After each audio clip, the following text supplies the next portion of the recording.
Well, until his future is decided, Dwight Howard will be one of the most talked about players in the entire league in 2011, 2012. This much we think we know for sure, that on Christmas night, he'll still be wearing a Magic uniform, we believe, and tipping off in Oklahoma City for the season opener, 8 Eastern time. You'll see it on ESPN. And, of course, Michael Wilbon, a big part of the coverage on ESPN and ABC, and he's with us now. Mike, we got to start with Superman himself. What are the chances he finishes the season in Orlando? Well, Matt, it's interesting. I don't see why Orlando would let that happen.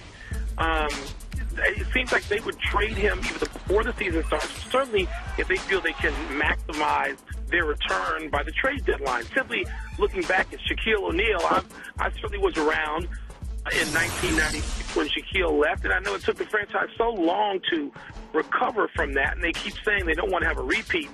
Well, unless they have a signature from Dwight Howard, and it doesn't seem forthcoming, deal him. And so I would think, I just can't imagine a scenario where they don't get the kind of offer that they feel they can live with that's better than losing Dwight with no return at all. Michael, look at this OKC Thunder team that the Orlando Magic will be playing. They lost to the Dallas Mavericks in the West Finals. They have an unbelievable scorer in Kevin Durant. Their 1-2 punches, Westbrook and Kevin Durant. You think those two guys can coexist? I think they can, Steve, but you know this better than I do. I think that the NBA, more than any other sport, there truly is a pecking order. And you can have two great players even, but somebody's got to realize that occasionally you have to defer. And in my thinking and just talking to other former players and current players, and certainly, my partner on our coverage, Magic Johnson, watching games with him, Russell Westbrook's going to have to be reminded or understand on his own who the number one player on that team is. It's Kevin Durant. And you just can't have possessions in the fourth quarter of playoff games where Kevin Durant doesn't touch the ball, much less many possessions. You shouldn't have any possessions like that. And Kevin Durant, I know Magic thinks Kevin Durant's the best player in the league right now. And if that's the case, maybe that's arguable, but he's not outside the top four. And, Russell Westbrook is a major talent. And he is a major talent on his own and would be for any team in the league, even without a great player.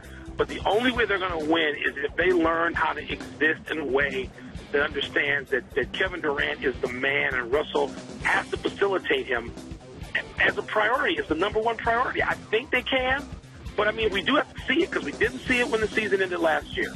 Durant is coming off a second straight scoring title. Right after the scoring champ finishes up business in Oklahoma City, you'll see the reigning Rookie of the Year, Blake Griffin and the L.A. Clippers at Golden State for the coaching debut of Mark Jackson. That's at 10:30 Eastern time, also on ESPN.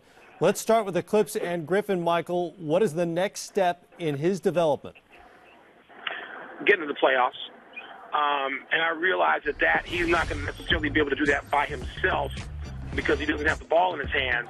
But they've got some talent. Even if they don't make a move and they wait and use that $18 million of cap space next year, in Eric Gordon, to me, you've got one of the dynamic guards, young guards in the league, and a guy who is really capable of being a number 2 player on a playoff team. And they've got the two of them. You'd like to see them be healthy enough. If Kamin's going to be there and they're not going to make a deal before the season starts, that he's in there for 75 to 80 games this year. But they've got some parts. The Clippers have some interesting parts. That, even if they don't make a deal and they've got that cap room, they should be able to make a move. And by that move, to the playoffs, and that's what's really going to help Blake Griffin. Mike, when you look at it, Mark Jackson, he has his debut with the Golden State Warriors, and we know they can score the basketball. The challenge for Mark Jackson is getting his team to play defense. And when do you think the Golden State Warriors can get to that playoffs? Will it be this season or next season for Mark Jackson?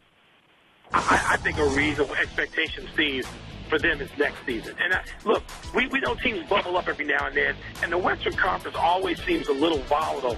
The teams that bubble up and come back to the pack, and they're back. And Golden State is at such an up and down cycle, if you will. I just don't know is Mark going to really want to go with a small backcourt, Curry and Ellis? Is that going to work for him? I know they're very dynamic scoring, and Golden State can score. It seems like they always can. But until they play some defense, and Mark was quick to say that when he took this job, and that's, I know, been a huge bit of his focus. We're going to have to see Golden State really shore it up on that end before they're able to get to the playoffs and hope to have any success. But I think it takes some time, and I think a fair expectation is not this season, but next. They're always a fun team to watch. We'll see how that transition goes, trying to get that defense out of the young Warriors. Michael, we look forward to hearing from you on Christmas Day. Happy holidays.